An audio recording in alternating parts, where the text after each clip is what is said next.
It's annoying, but it's a bot, and it cannot go on any longer. Hang it up, flat screen. I would have dragged you regardless. Hello, you guys. Welcome back to my channel. In today's video, as you can see by the title, it is a book haul. I don't do nothing but read books all day. I am on a wellness journey for myself this year. It means working out every day, reading every day, and that's pretty much it. So like, I get it. Some of y'all don't like the book material, but like, I'm having a blast. I'm having a blast reading books. And so I have purchased books. A lot of you guys come to me in the comments, come to me on Twitter, come to me on Goodreads, and you ask for book recommendations. And I am not good at book recommendations because I just don't want people to be disappointed. And I know I have a very particular taste about the things that I like, and maybe it's not for everyone. So more so, I like to give my opinions on the books that I have read and then show you guys the books that I have purchased, because I think it's more fun to see what like someone who you like is reading, like what they plan on reading. And so you can read those things and then make your own judgments of if you like those things. So let's go in here together and figure out what we like. Now, I told y'all I was going to buy less books because voila, I own too many books. But I've had a revelation in this journey of becoming my best self this year. I've decided my dream, which has always been my dream, is to have a built-in library in my house. Like, I literally have pictures of like people's libraries in their house from TV shows, movies, or just like real people. And like, I want that one day when I get my like home that's gonna have like my like forever home that people say, I want to have like a built-in, like I want someone to come in or do it myself, like built-in shelves. And you know what? That means I gotta buy books. Now, it means that I want to also get rid of books. And so it's one of those give or take things. So I need to read books, give some away, and then also buy more. Like, I don't know. I just don't feel like I have to live a limiting life to be happiest, especially if I limit other facets of my life. If buying books is if buying books is the thing that I buy the most throughout the year, then I'm fine. Like, if I stop buying other things, I don't know. I go through a journey. I go through this journey where it's like, you need less books. Then I go through this journey of like, you only live once, have the books. I don't know. It's just this middle. But what I have been noticing is this past month, even in the books that I bought in January, I have been buying less romance books. I've been buying less romance books and like buying more thriller, horror, and stuff like that. So maybe that's the thing, like buying less like romance, and like I think I want to read the romance books first and then buy them. I think that's what I'm gonna do, right? Unless it's from an author that I know writes good books. Okay, anyways, we're 3 minutes in and you haven't seen a single book, so let's get into it. Some of these I have read. 2 of these I have read. Let me stop lying. The rest of them have not read. So boom. And usually when I show you guys a book haul, I haven't touched any of them yet. So you should be proud. And most of these I plan on getting into in the next few months. So I'm proud of myself. I will talk about this in my wrap-up video, but I read 15 books last month. So I feel like I deserve this. I knocked out 15 books already on my standing TBR. So the first book that I purchased was Behind Closed Doors by B.A. Paris. I have already read this book. If you want to know what I rated this book, you can either wait for my end of the month wrap up that'll be up in a couple weeks, or you can go over to Goodreads, in which I talked about this book. But this book follows a couple who basically seems like the perfect couple. Nothing really goes wrong. She has the wife has a sister who has Down syndrome who is going to be moving in with them. And so that's kind of a topic for like everyone in the neighborhood, that the sister is coming to live with the couple. And basically this entire book, you are following a couple in their past and in their present, dealing with things. I don't want to spoil anything for you. I've read this book.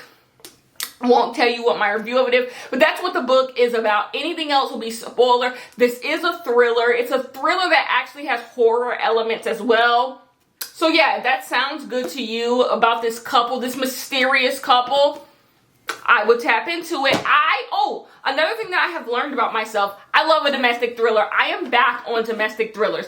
I started to despise domestic thrillers because with the success of Gone Girl, every book started to turn into Gone Girl. Every book started to sound like it was just run of the mill. Every domestic thriller was doing exactly the same. But I feel like in the past year and a half, domestic thrillers have gotten very, very interesting. The girls are doing things. The girls, like, I don't know if a domestic thriller will ever get like 5 stars out of me because that's just really hard for a domestic thriller. But the domestic thrillers have gotten fun. That is what I would tell you. They have become good, like, sit down for a date. It's raining outside. Good fun. So that is what I am. I stood clear of domestic thriller for years because all of them were just Gone Girl reenactments. But baby, domestic thrillers are getting fun again. This is not a domestic thriller. This was in the Goodreads horror category and it should not have been, but it was in it.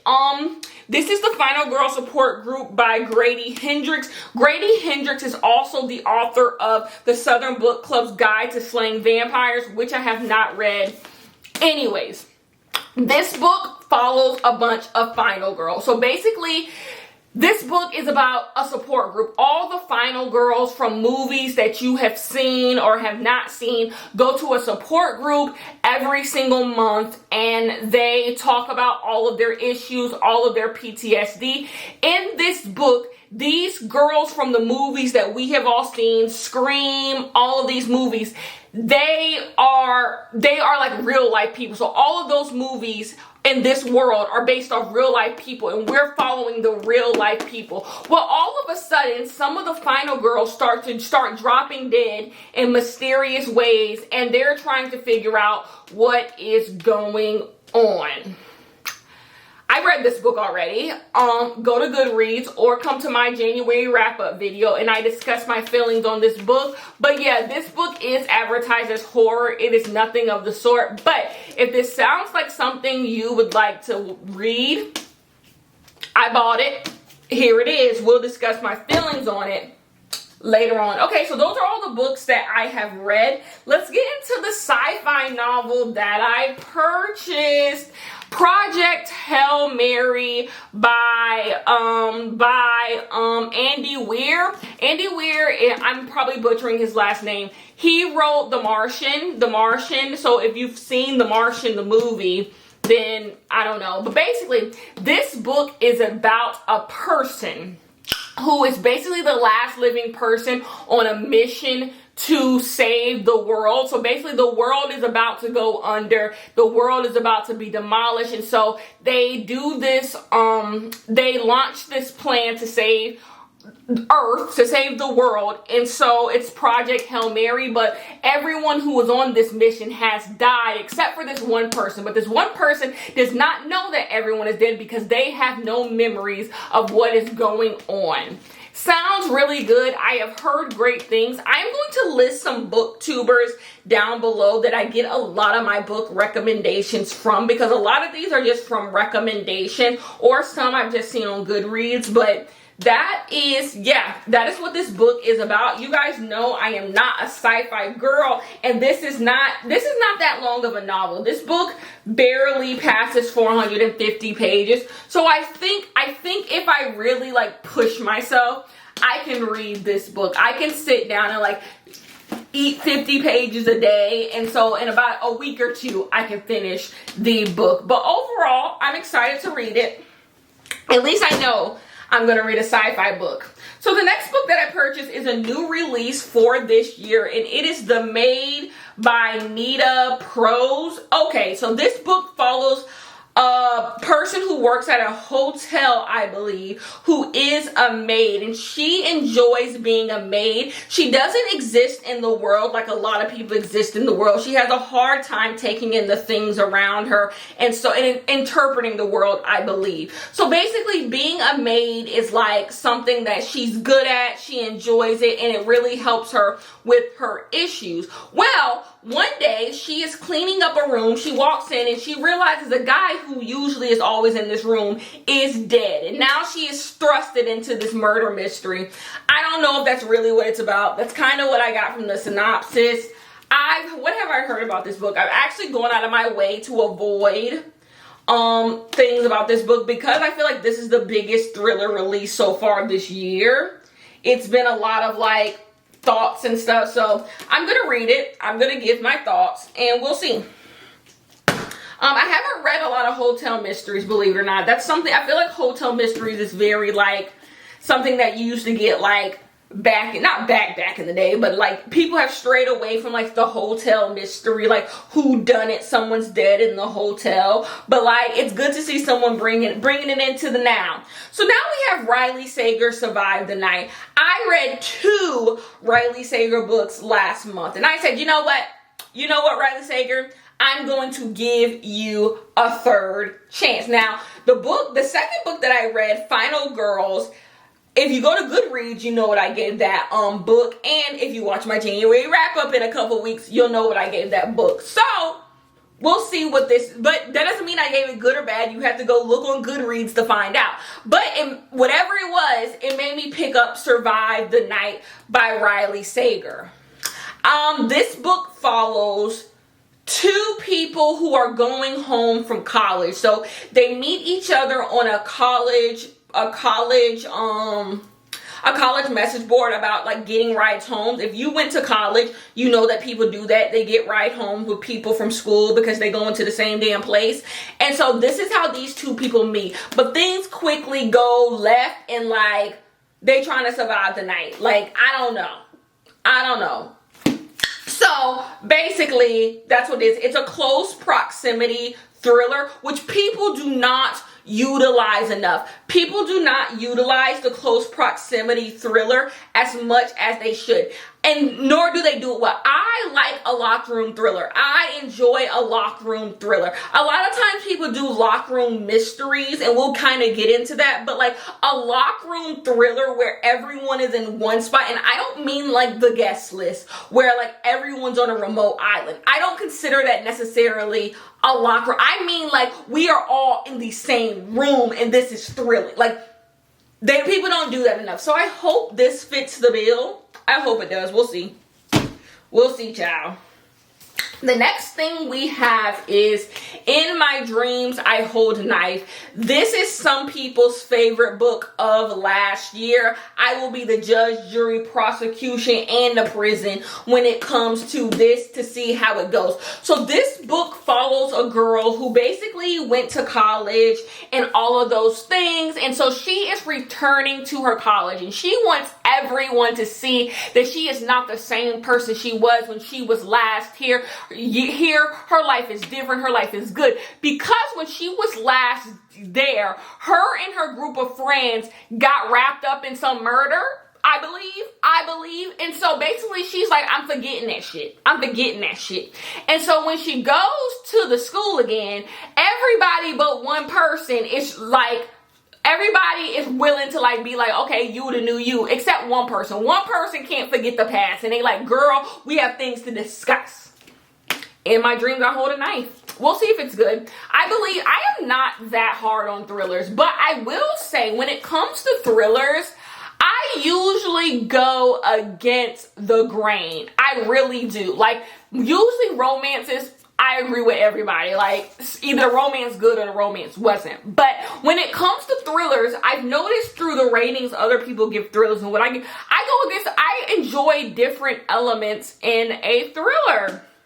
So, we'll see. The next book we have is Finley Donovan is Killing It. To me, this has the most interesting premise of the books that I own, and I also bought the sequel, so I'm betting money.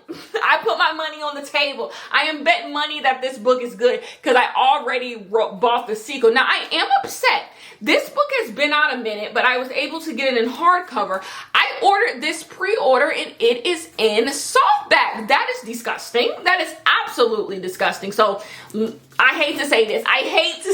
Because this is going to sound so like, I don't know. This is just me. I'm kind of hoping this book is bad so I can give it away and like only have the hardcover. Or maybe this one's bad and this one's good so I can just keep the softcover. Like, I don't really want both of these on my shelf like this. I don't know know, I'm just like that. Or is anyone else like that? Like, if your covers don't match, you hope you want to get rid of one of them, or you find reasons to get rid of one of them so you can only have one matching cover. Like, you can only have one cover, and like the one that don't match is useless. I'm like that. So I hate to say it, but in my deepest of hearts, I am hoping one of these I don't want to keep, so I can just keep the good cover. Hopefully it's the hardback one.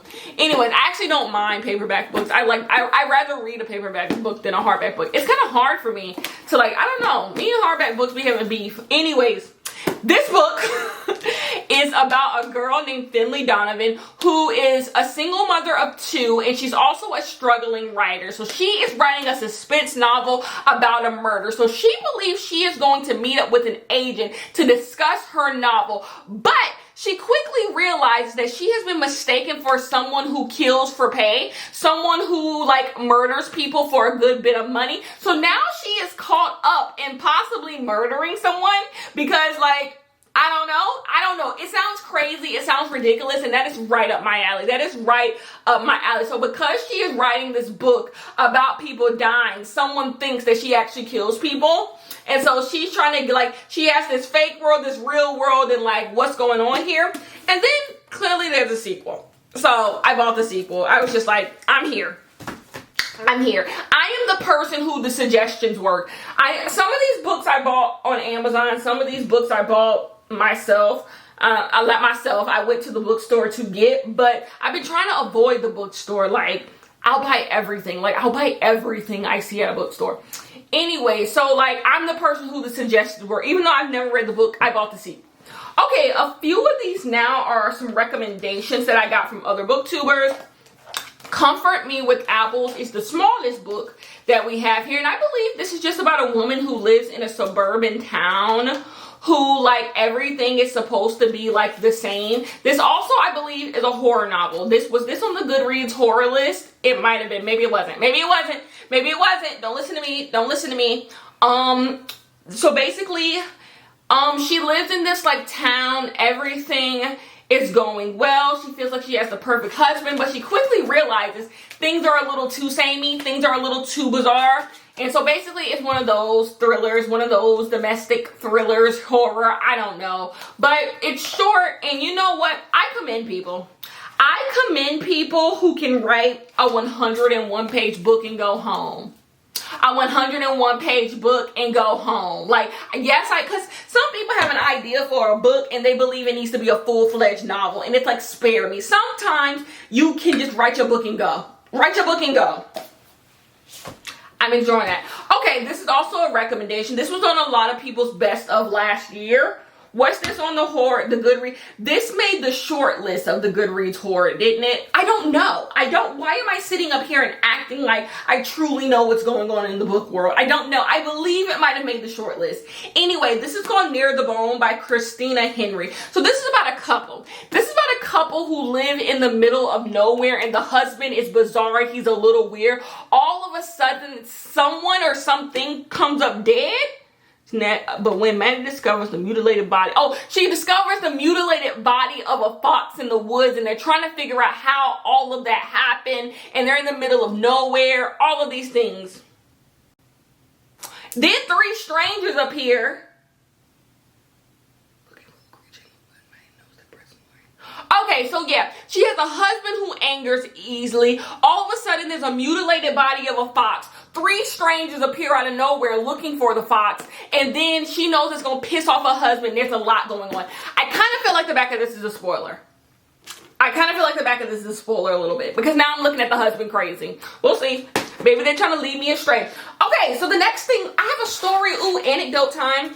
My dad loves Agatha Christie's. Growing up, my dad used to always tell me about Agatha Christie's that he used to read, and I think over the summer he read like all Agatha Christie's books, or he read a bunch of Agatha Christie. My dad loves Agatha Christie. So then a YouTuber that I watch, Booked and Busy, go subscribe to her YouTube. She was reading Agatha Christie's and she was talking about how good Agatha Christie was. So I'm like, this is my time. This is my time to get into Miss Agatha Christie. So I bought 4 Agatha Christie books. Now I did want to buy more Agatha Christie books, but I feel like I can go to a used bookstore and find like some really cool editions of Agatha, or just find old copies that people have. If I really like, I don't know what's the market for Agatha Christie's looking like. Can I find? I'm hoping. That's my dream. But that's just to get me started. So then I bought When the Reckoning Comes. I believe this is like a plantation murder. Like everyone decides that they're going to have something on a plantation and then like they start dying. Which we love to see, because y'all need to stop getting married on fucking plantations. It's nasty business. It's nasty business, okay? Like, stop building things on plantations. It's nasty business. Like, how you getting married at places where people were raped, murdered, lynched? Like, it's nasty business. That's where you want to get married at? That's where you want to cherish your love? It's nasty business, but I think that's what When the Reckoning Comes by LaTanya McQueen. So I'm excited to get into it. Let's see what the girls are doing. Like, are the people who get married on plantations getting their just due? Anyways, Greenwich Park by Catherine Faulkner. T, because I've been reading a lot of thrillers. I love New York thrillers. Okay, when it comes to a good domestic thriller, y'all gotta be rich. I love rich people mess. Let it take place in New York. I'm there. I am there. Now, my thing about New York thrillers are, sometimes they try to do a little too much. They start thinking they can like delve into race issues and class issues, and the author rarely has the range. I'm looking right at you, Riley Sager. Catch it, Riley Sager. But Greenwich Park, I'm excited for this one. Clearly, I got it at Target. I'm always on the lookout for books. Yes, I will get a book at Target, no problem. So this book follows a woman whose husband is an architect. Everything is going good. She is about to have a baby, so she goes to a prenatal class and she meets a woman named Rachel. Rachel seems to not give a damn about pregnancy. Like she's drinking, she's smoking, she's carrying on. But our main character is kind of enjoying the free spirit of Rachel, and so they're having a time until Rachel uncovers some weird things that happen at this place that they live. And so she's like, you're kind of ruining the status quo in my life, darling. What's going on? So quickly, our main character dives into this mystery of what's going on in the place that she calls home. Sounds like fun. Sounds like fun. I'm in. The next we have B.A. Paris, the Therapist. I rarely remember books written by other people, but B.A. Paris wrote Behind Closed Doors. I've heard mixed things about this book, but once again, it's judge, jury, prosecution, and the jail. I'm going to be the last person to make a say. The Therapist follows a woman who is also rich. Her and her husband move into a home, and she feels like she's connected to the therapist who used to live in this home. When I read the synopsis of this, when I got it, I realized I low-key had been bamboozled. I thought she was going to a therapist and things were going astray. That sounds more fun than like her being like clairvoyant. I don't know. That's not really my gig. It's not. I'm not even gonna lie. Once I read the synopsis of the book, because sometimes I buy books and don't, because of Behind Closed Doors, I picked this up. If I would have known it was like some clairvoyant, she feels connected to the person who used to live here, would I have picked it up? No, I would have probably tried to read it for free and then saw if my library had it, but it's here now. And so especially because I've heard mixed things, so we'll see. Not too excited about that one. Okay, we have Mary Kubica, local woman missing. She's written other books. I haven't read them, I don't think. So basically, back in the day, some people went missing. I think 2 women and a daughter went missing. And so life went on as it was. They don't know what happened to these girls. They just went missing. Well, all of a sudden that daughter I just told you about, she shows back up. And people want to know, Mama, what's good? Mama, what is good? And that's basically how our story begins. I know Books and Lala read this. I don't know. We'll see. We'll see. When it comes to thrillers, I'm all in. I'm all in. Like, listen, I willing. This is what I love about the thriller and horror genre. I'm in. Like, there's just not many things that deter me. Like, I'm in. Even the ones that suck, I'm in. Like, give me 30 pages in and I'm invested. There's something in the book I'm invested about. Like, so even the simplest of premises, I'm in. I'm in. The next one is Reprieve. All of these have been like thriller mysteries. Look at me branching out. Reprieve. Once again, bought this book without knowing without knowing what it's about. Do you guys want to know a pet peeve of mine? Something that people enjoy, but I don't. Frayed edges. The little old school, like, cut on the print and press. Like, this, I hate this. Like, the gimmick has never gotten me. The gimmick has never gotten me. I do not like my books like this. Anyways, Reprieve. This book is about escape room gone wrong. I'm up in the air when it comes to escape room gone wrong. Sometimes I'm there, sometimes I'm like, we could have done something else. But this is about an escape room gone wrong. So all of these people are competing in an escape room for some money. And so then all of a sudden one of them dies. And so they're trying to figure out what happened. And there's like a bunch of point of views, and like one is going to be the truth and I don't know. I'm in. I've heard good things about this book. I think. Have I heard good things about this book? I be forgetting what I heard good things about. My last book is another book by Booked and Busy. The Traveling Cat Chronicles. It's so cute. Such a cute little book. So basically I think this is about a man and his cat. A man and his cat and the stuff they get into.